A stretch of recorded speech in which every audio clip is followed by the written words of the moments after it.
Hello everyone. आज हम 8th class का सर्कल का टॉपिक करने वाले हैं। तो ज्योमेट्री स्टार्ट करने से पहले हम ये पता कर लेते कि सर्कल होता क्या है।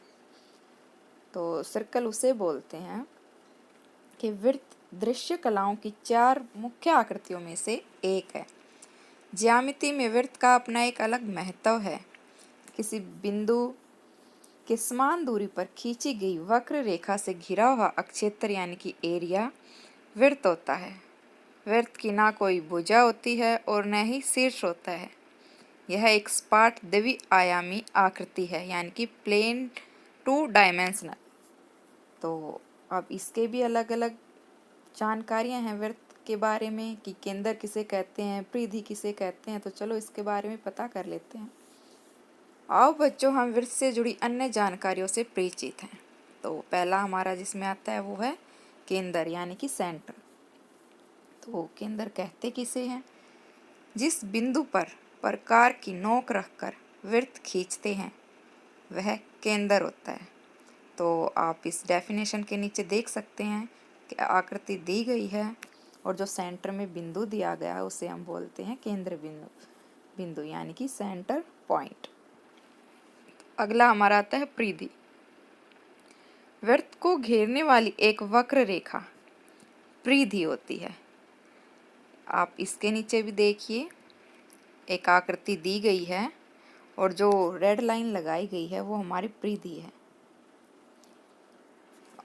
चलिए अगला स्टार्ट करते हैं। अगला हमारी आती है त्रिज्या यानी कि रेडियस। तो ये है केंद्र से परिधि तक की दूरी त्रिज्या होती है।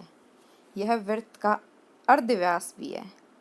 तो आप देखिए रेड लाइन द्वारा ये दिखाया गया है कि त्रिज्या हमारी कौन सी है। जो केंद्र है और परिधि तक की दूरी उसको हम बोलेंगे रेडियस यानी कि त्रिज्या। अगला हमारा आता है व्यास, डायमीटर। वृत्त की परिधि पर 2 बिंदुओं को मिलाने वाली रेखाखंड जो केंद्र से गुजरता है वह व्यास है। यह वृत्त को 2 समान भागों में बांटता है। यह वृत्त की सबसे बड़ी जीवा है। तो देखिए आप जैसा कि चित्र में देख सकते हैं, जो रेड लाइन से आपको दिखाया भी गया है वो हमारा है डायमीटर यानी कि व्यास। उसके बाद हमारा आता है अर्धवृत्त यानी कि व्यास द्वारा विभाजित वृत्त के दोनों समान भाग अर्धवृत्त होते हैं। ये देखिए इसमें भी डेफिनेशन के नीचे आपको दर्शाया गया है कि अर्धवृत्त कहते किसे हैं और कैसे बनाया जाता है। तो अगला हमारा आता है बेटा आर्क यानी कि चाप। चाप की डेफिनेशन है कि वृत्त की परिधि का कोई भी भाग चाप होता है। फिर से सुनिए, वृत्त की परिधि का कोई भी भाग वो हमारा क्या होता है? चाप। तो देखिए आपको नीचे यहाँ पे दर्शाया गया है, जो रेड लाइन के द्वारा दिखाया गया है वो आपकी है चाप।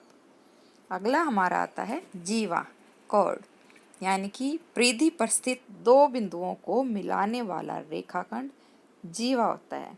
क्या है? परिधि पर स्थित 2 बिंदुओं को मिलाने वाला रेखाखंड जीवा होता है। ये 2 बिंदु कहीं पे भी हो सकते हैं बेटा। रेखाखंड जो हमारी परिधि होती है उसके ऊपर कहीं पे भी ये 2 बिंदु होते हैं और उन 2 बिंदुओं को मिलाने वाली रेखाखंड होगी हमारी जीवा, जैसा कि आप इसमें चित्र में देख भी सकते हैं। तो अगला हमारा आता है त्रिज्याखंड। 2 भाग वृत्त की 2 त्रिज्याओं व उनके बीच की चाप से घिरा वह त्रिज्याखंड होता है।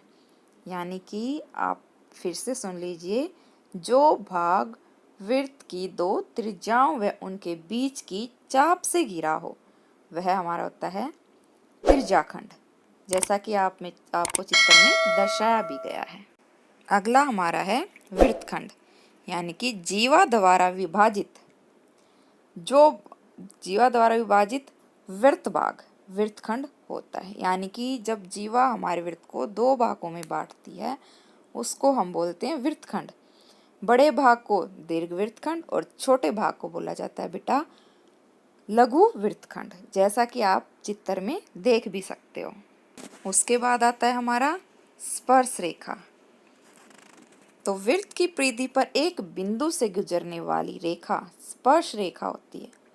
उस बिंदु से खींची गई त्रिज्या स्पर्श रेखा पर लंब होती है। जैसा कि आप चित्र में देख भी सकते हैं, जो रेड लाइंस दिखाई गई है वो हमारी है स्पर्श रेखा। आशा करती हूँ कि आप सबको ये वृत्त का टॉपिक समझ में आ गया होगा। अगर फिर भी आपकी कोई क्यूरी रहती है या फिर कोई टॉपिक समझ में ना आया हो तो आप कमेंट बॉक्स में कमेंट करके मुझे बता सकते हैं। मैं कोशिश करूँगी कि आपकी उस क्यूरी को ठीक कर सकूँ। तब तक के लिए आप पढ़िए और अच्छे से इनको याद कर लीजिए ताकि आपको सर्कल वाली ज्योमेट्री करने में कोई दिक्कत ना आए। तो तब तक के लिए बाय बाय। और अगर आप मेरे चैनल पे नए हो तो उसे सब्सक्राइब करना ना भूलें और बेल आइकन को ज़रूर दबाएं।